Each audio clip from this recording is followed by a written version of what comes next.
Hey there, Coin Fam. This is Bayo from Beowulf's Treasure. I thought today I'd like to do a penny box hunt. And I thought to make this fun, I went to the store and I got a couple of Lincoln Memorial cent books. Number 1, 1959 through 1998, and number 2, 99 through 2008. And I even went ahead and wrote in all the dates that weren't listed from 2009, then all your shield cents from 2010 to 2021, just to make it a good complete set. Because I had all this extra space, I didn't want to waste it. Anyway, I got box 1 here. I wonder how many boxes it'll take to fill these books up. Let's find out. I'll start here with roll 1. Good Lincoln Memorial cents there.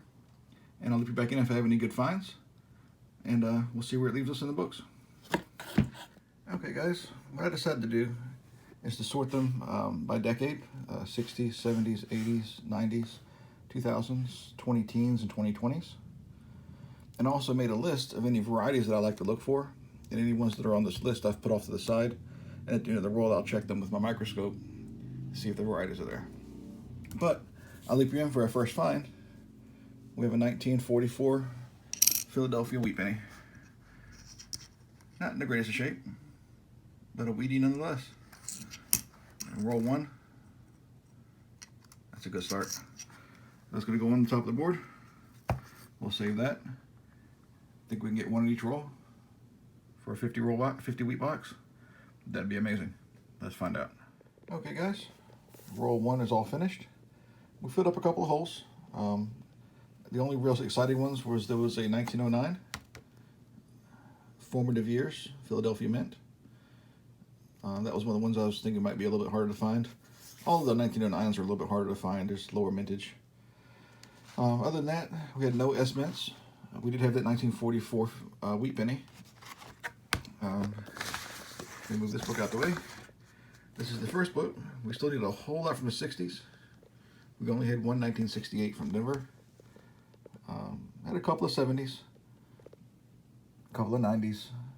Overall, a pretty good even spread. One thing I want to take a note is the 1982s. The only one you can really determine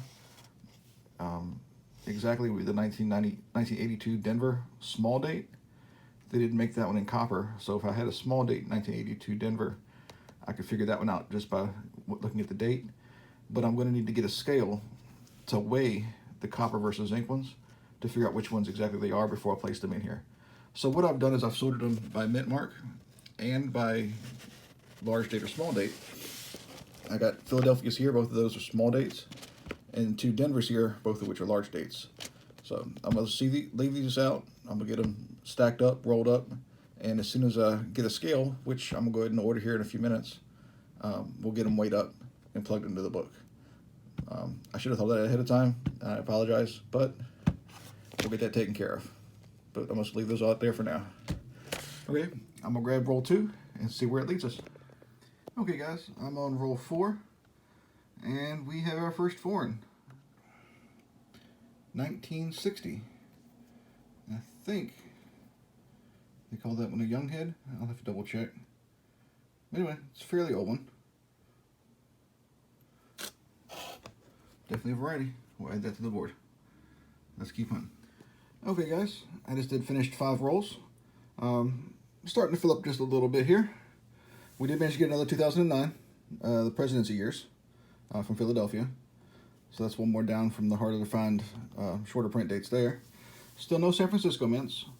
But like I said, we are starting to fill up. Still need a lot from the 60s. Haven't had a whole lot of those. Most of what we've been finding is 64s.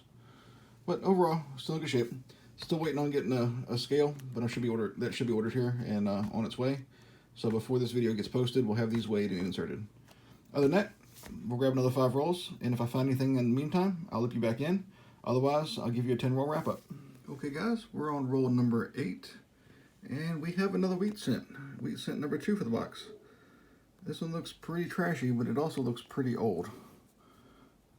Wonder what year it is. We'll go ahead and just slip it under the scope. Let's see if we have a look. 1919. I'll take a teen's wheat cent all day long. And a penny roll? Absolutely. All right, we'll add that to the finds. We now have 2 wheat cents from the box, a foreign, and there's an extra 09 that has doubled up from our collection. Okay, I'll get back to hunting, and if I don't find anything else, I'll give you a wrap up of 10 rolls. Okay guys, same roll. We have another wheat cent. I was just flattening them out looking at them. And we have another wheat cent. This one doesn't look as old, but there's not a whole lot of wheat cents older than what we found. Let's flip it and see what we've got.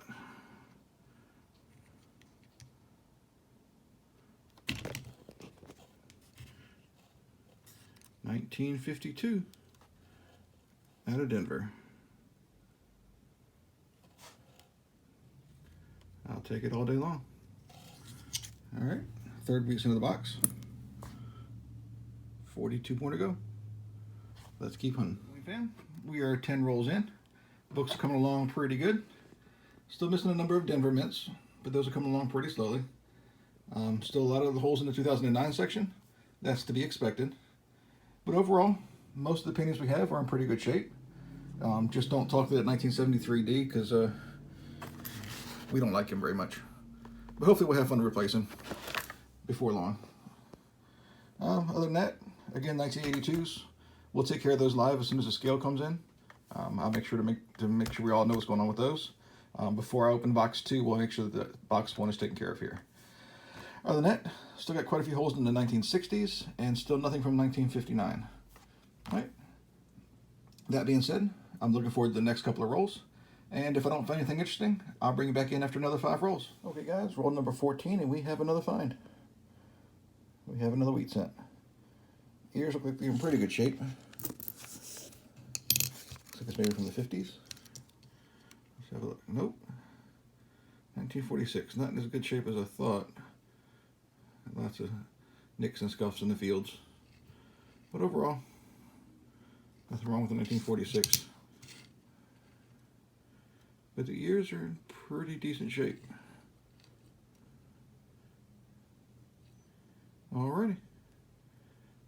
Let's keep on hunting, see where we go from here. That makes the 4th wheat cent from the box. Okay guys, time for the 15 roll wrap up. We're doing pretty good. We have all of the Philadelphia minted coins, with maybe an exception in the 82s. Again, still waiting on the scale for that. But we have all the Philadelphias all the way back, except for our 2009s, and then like a 1963. Then most of the 60s and the 59 we're missing. But for the most part, we have all the Phillies from 64 on. And that's great. At this point in time, we've added 7 more to our collection and upgraded 5 others. So most of ours in the 20s, the teens, 2000s, and even a lot of the 90s are all in pretty good shape. Some of the Denver mints still need to be upgraded. But overall, we're in good shape. So I'm going to go ahead and crack open another 5 rolls, and then let you know where it stands. I'll see you then. Okay guys, roll number 18. We have another wheat cent, 1944, Philadelphia. All right, and we'll bring you back in if we find anything else. Okay guys, same roll. Another wheat cent, 1953. That makes number 6 from the box. Let's keep hunting. Okay guys, I'm about halfway through roll number 20. And we have another wheat cent, 1957 out of Denver. Brown, but in pretty good shape. Plenty of hair details. 1957, a little bit of damage on the 5.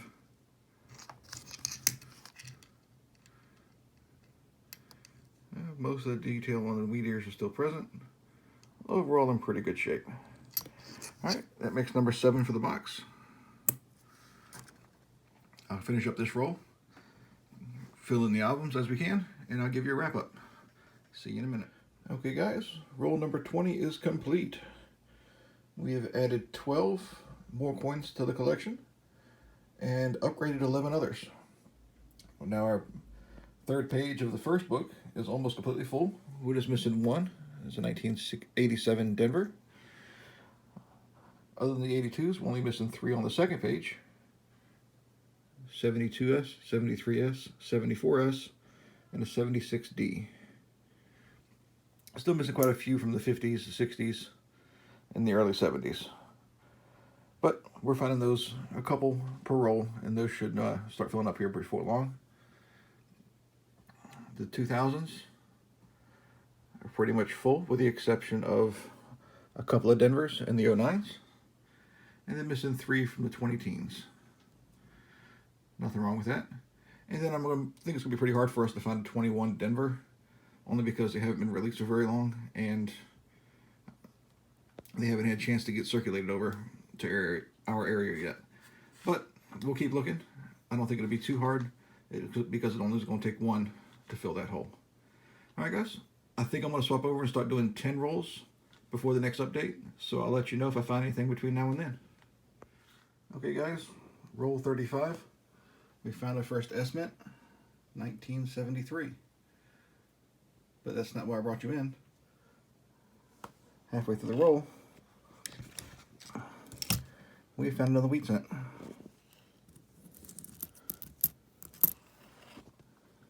1951 out of Philly. That makes 7 for the box. Halfway through the box. Sorry, roll 25. Halfway through the box. Let's see what else we can find. Okay, guys, roll number 28. We have yet another wheat penny, and this one is slick. I do believe we have a date.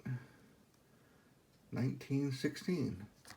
That's the second teens from the box. It's a good find there. Makes number 9 for the box. Let's keep hunting. Okay, guys, we have finally hunted 30 rolls out of 50. So, a little bit past the halfway point. We're looking at an update. We're missing a 2021 Denver, a 2012 Denver, a 2010 Denver.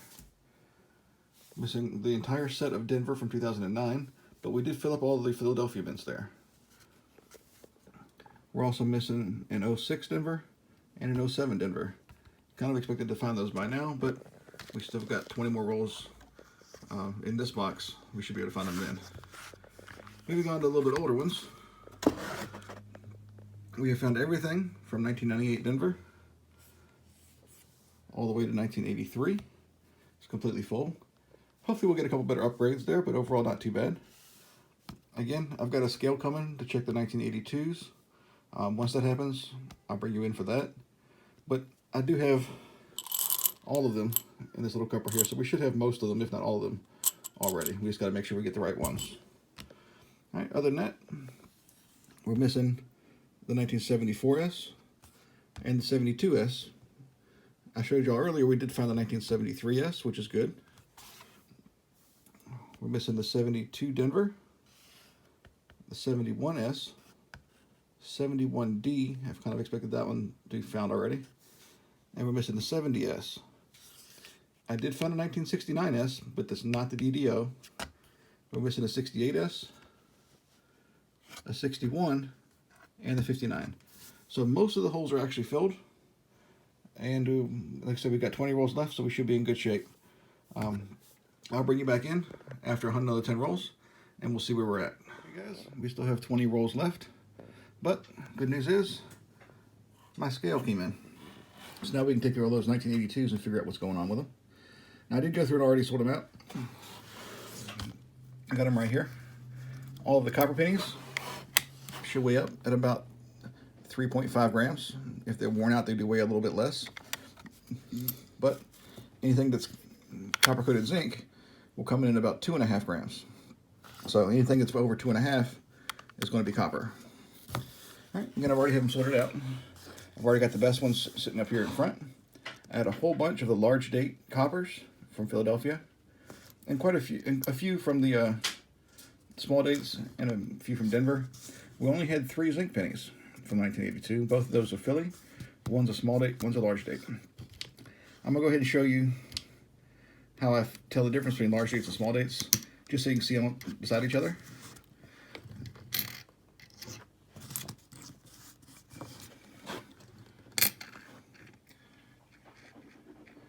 All right, here we go. There's a 1982. And I'm going to slide the other one right beside it in 1982. So for me, it's the 8s that show the difference. If you put them side by side, the small date does just look smaller.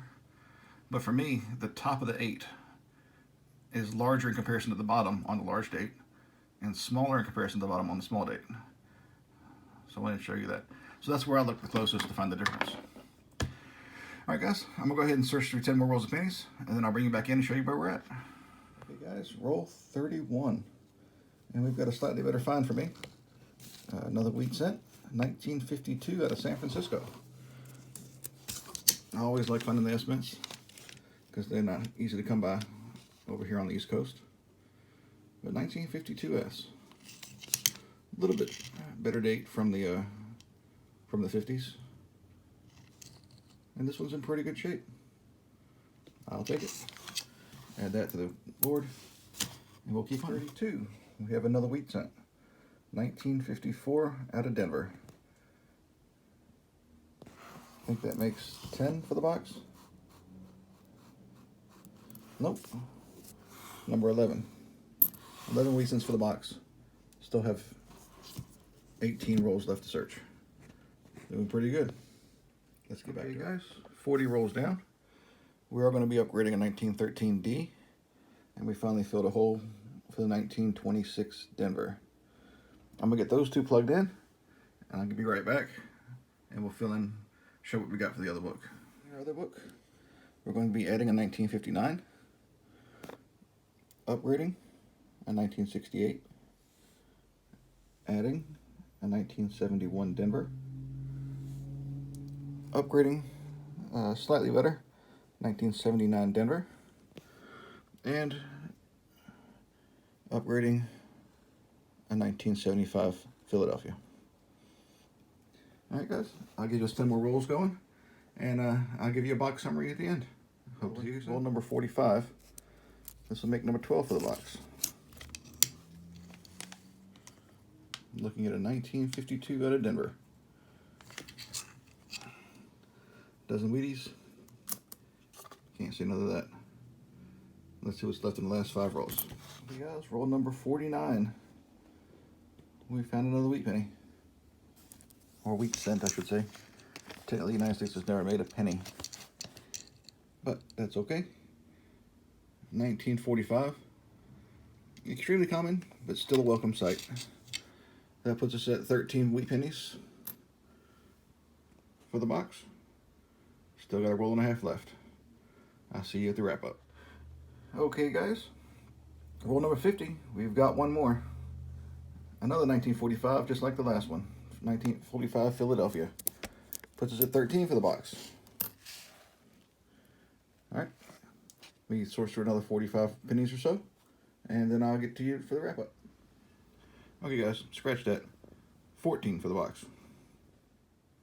Okay, we got to wrap up. First book, we're going to be upgrading a 2017 Denver. We're finally going to be adding a 2010 Denver. We're going to upgrade this 2008 Denver. Obviously a whole lot better there. And we get to add in a 2007 Denver. Hopefully we'll be upgrading that one because it's kind of trashy, but it's the only one we found so far. I'm going to plug those in and show you the second book. Second book, we're definitely going to be upgrading this 1960 and 1960 Denver. Both those are pretty big upgrades. We're going to be adding a 1961. Next is a 1968 Philadelphia. It's a little bit better. And then there's a 1972. It's a little bit better of an upgrade. And we get to add a 1972 Denver. Going to definitely be upgrading this 1973. That's a pretty nice one. And a little bit of an upgrade here on the 1976 Philadelphia. Just a little bit better, a little bit more mint luster on that one. All right, I'm going to get these plugged in, and then I'll show you a wrap up for the box with all of our other finds. And then I'll give you a final recap. Okay, guys, that box took a lot of time, but it was a lot of fun. In our books, we only have 13 holes left, so that'll be coming along pretty quickly, it looks like. But in addition to those, we had that 1960 Canadian penny. We had 8 more 1909s, all from Philadelphia. In addition to the 4 we have in our book, we had 7 wheat pennies from the 1950s, including that 52S. We had 5 from the 40s. All of those are very common. And then we had 2 from the teens, a 1916 and a 1919, which again probably are finds in the box. Being so old, they're kind of enjoyable to find. Guys, I appreciate you watching. If you liked it, please give it a thumbs up. If not, please give it a thumbs down. Let me know what you think in the comments. I look forward to showing you next videos in the future.